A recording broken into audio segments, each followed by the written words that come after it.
One Question is brought to you by Turnkey Search, a top industry search firm since 1996.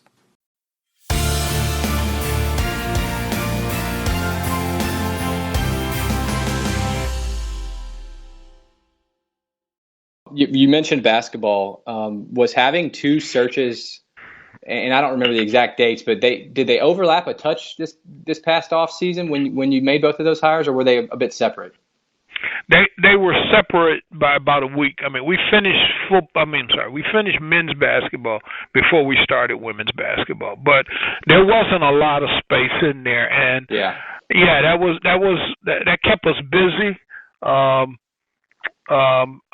turned a lot of the women's search over to my deputy Candace, and had a search committee that dealt with that, whereas on men's basketball we didn't have that sort of format. So there were two different searches, but they were both very, very thorough and very intense, and we're really, really, really pleased with the two coaches we hired. And talk about for a second the structure you use for women's basketball, because it's really unique. And how did you and Chancellor Zeppos kind of hit on this leadership group of former female student athletes in the sport of basketball, of course, who have great knowledge of the game, and you guys leaned on them heavily? What was the conversation like on how you all arrived at that decision? Well, it was funny because when we did men's baskesketball, it really was, we got Eddie Fogler to sort of be the search committee, and, to sort of basically be the traffic cop of it, and then the chancellor, me, Candace, and John Ingram, one of our board members, we were the ones that interviewed, and we interviewed the final ones. Well, when we came to this one, I told the chancellor, well, first off, Candace said, well, now that I got experience, can I be a part of and a leadership of this search? I said, sure. I got a real surprise for you. So I called the chancellor and I said, if you don't have any objections, I'm going to appoint an all-female search committee, and we're going to let them do the work. And he was fine with it. He said, great. And so we did, and we tried to balance that, and it became very clear at one point, man, we can put a group together that really is people that have been all athletes. Mm-hmm. And, one of them was the professor from the Med Center who had been one of our first tennis players.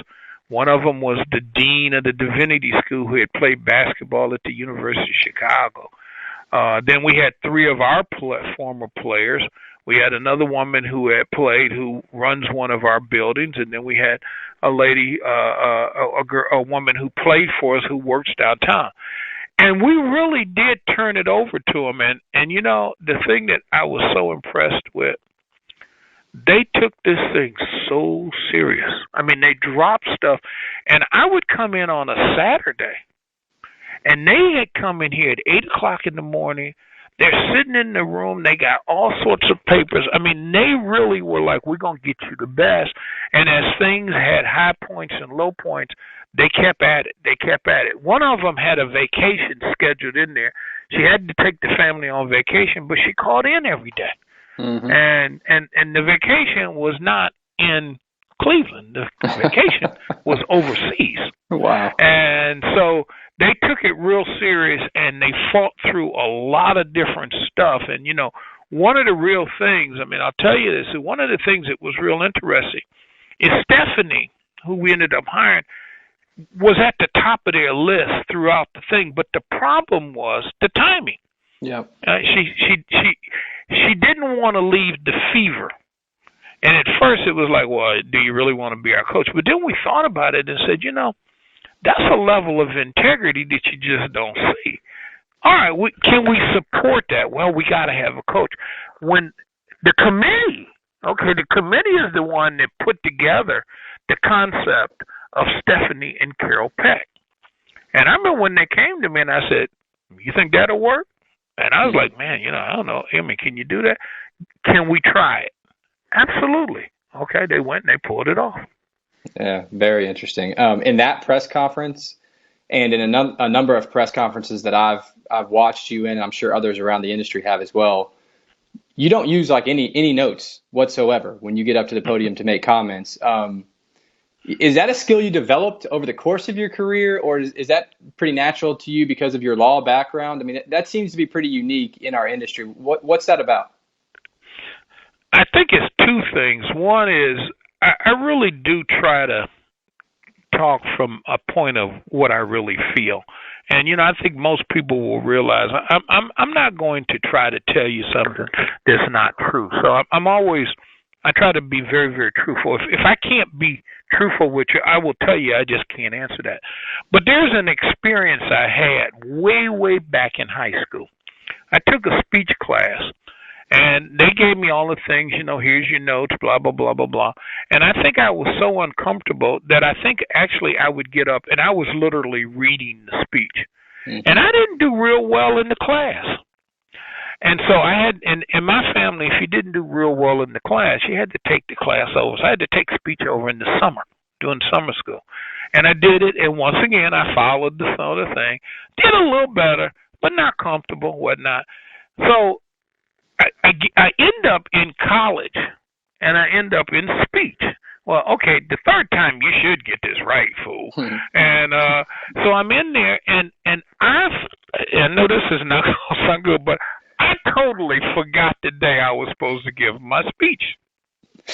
And so when I got called up, it was like, okay, I didn't have any of the notes, any of the stuff I was. And I went up there and spoke from the heart. Mm-hmm. And I got A. And it was like, okay, I know what to do now. And ever since then, I have never, I shouldn't say never, but almost never ever used, my wife just almost goes crazy. She says, you're not going to write it out? And quite honestly, I can't recall when I have recently ever written out a speech. And so I think it's to some degree has come natural.